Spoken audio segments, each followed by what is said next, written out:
So, Prägematrize haben wir jetzt. Jetzt möchte ich gerne so einen Kratzer hier entfernen, der vor einem Zollstock, Schraubenzieher oder was auch immer sein kann. Es kann aber auch ein Katzenkratzer sein. Und wir empfehlen bei Endverbrauchern, dass sie das runterschleifen sollen mit dem Schleifpad, sollen sie die Fasern wegschleifen und dann sollen sie das mit Lederfresh färben und dann auch Zwischenschliff machen und so weiter. Im Profibereich empfehlen wir alles, was noch vorhanden ist, wieder zurückzubringen, also zu verkleben. Und dazu nehmen wir dann den Rep Glue.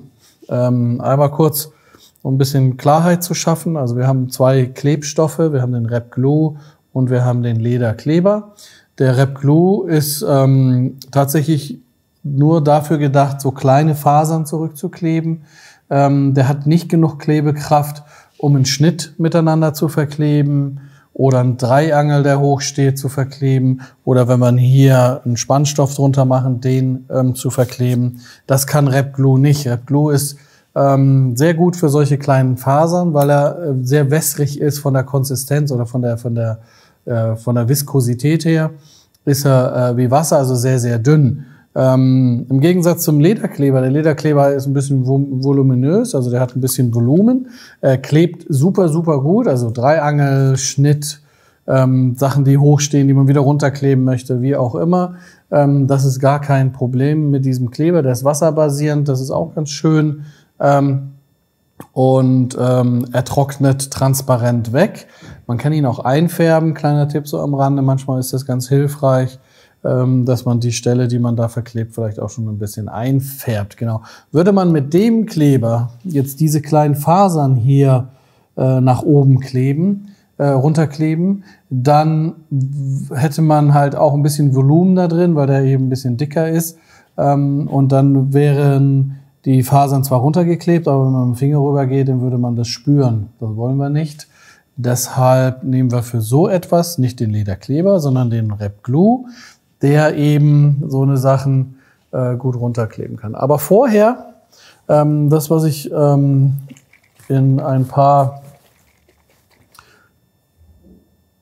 schon vorher gesagt habe, ist, wenn man jetzt ein neues Leder hat, dann wollen wir ja eine gute Haftung außenrum haben.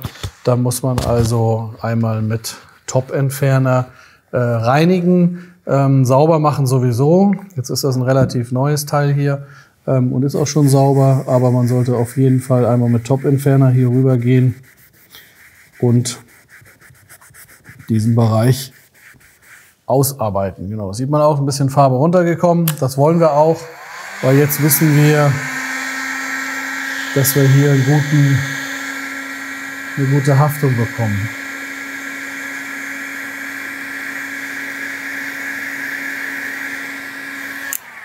Genau. Trocken föhnen, trocknen lassen, je nachdem, in welchem Tempo ihr so arbeiten wollt. Top-Entferner, wie gesagt, habe ich da jetzt genommen. Jetzt nehme ich hier meinen Spachtel und guck mal, in welche Richtung der Kratzer auf ist. Der ist in diese Richtung auf, okay. Also machen wir die Fasern alle auf. Dann nehmen wir unsere Pinselflasche mit dem Rep Glue drin und streichen das einmal hier so rüber. Jetzt kann man das mit dem Spachtel wunderbar zurückschieben und andrücken. Ich mit dem Finger nochmal hinterher. Das ist auch vom Trockenföhn gerade noch relativ warm. Man kann jetzt dann das Prägepad so erhitzen.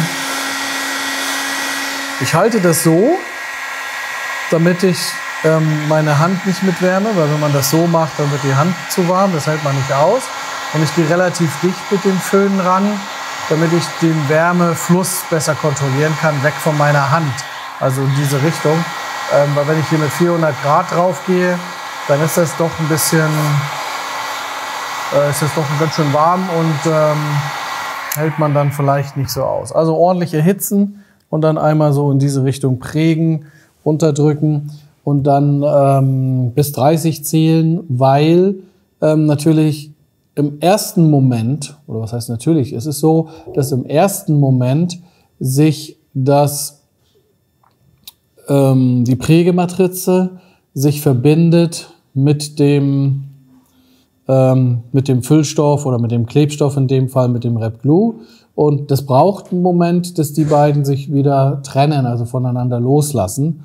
Und von daher nicht gleich wieder, also nicht draufdrücken und gleich hochheben, weil dann würde man den Füllstoff, den Klebstoff, was auch immer man da reingemacht hat, gleich wieder rausreißen. Also lasst euch ein bisschen Zeit und nimmt das dann vorsichtig wieder hoch. Genau, und dann nimmt man wieder hoch. Ja, und jetzt ist es schon super flach, fühlt sich wunderbar an. Manchmal hat man Glück, haben wir jetzt nicht, dass das schon direkt super gut passt. Hier habe ich kurz mit dem Föhn ein bisschen rangekommen, dann mache ich mal ein bisschen sauber, weil das ist einfach schöner, wenn es sauber ist. Ne? So, dann kann man da direkt weitermachen. Also manchmal ist es schon gut, da müsste man jetzt nur noch Farbe drauf machen. Wir machen hier keine Grundierung drauf, weil wir eine sehr kleine Fläche haben. Also ich sage immer kleiner als eine Handfläche, keine Grundierung, beim Lenkrad auch keine Grundierung. Und sobald man größer wird als die Handfläche, dann sollte man mit Grundierung arbeiten. Der Grund ist der, dass man, wenn man so eine kleine Fläche hat wie hier, also das ist ja so, ich sag mal, für die Älteren von uns 5-Mark-Stück groß, also ein bisschen größer als ein 2-Euro-Stück. Da hat man eine hohe Konzentration auf eine kleine Fläche und man macht alles sehr gewissenhaft, sehr ordentlich, auch mit dem Top-Entferner, man ist sehr ordentlich. Wenn man eine Fläche hat, die größer ist als eine Handfläche, dann verliert man auf den Quadratzentimeter gesehen die Genauigkeit oder die Intensität. Und dann braucht man die Grundierung so ein bisschen als Versicherung, zusätzlichen Anker, dass man da eine gute Haftung drauf bekommt. Natürlich gibt es Leder, was so ein Cool-Down-Leder, also so ein spezielles Leder, was nicht aufwärmt, also was nicht heiß wird im Sommer im Auto. Das hat eine besondere Zurichtung, da muss man nochmal anders vorgehen. Es gibt auch so ein sogenanntes Teflon-Leder oder einen besonderen Anti-Soiling-Ausrüstung oder wie auch immer. Das sind aber alles besondere Leder, die man sehr selten hat. Da kriegt man schwierige Haftung drauf. Da muss man gegebenenfalls nochmal anders arbeiten. Da haben wir aber dann noch Grundierung Plus haben wir.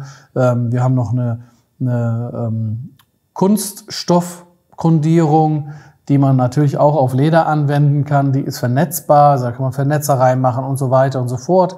Das sind nochmal so Spezialthemen. Aber grundsätzlich die Grundregel heißt, kleiner als eine Handfläche, keine Grundierung, größer als Handfläche, Grundierung. Noch ein Grund ist, Grundierung muss man wirklich dünn auftragen, also nicht zu viel.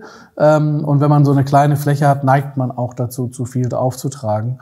Viel hilft viel ist in dem Fall auf jeden Fall kontraproduktiv. Genau.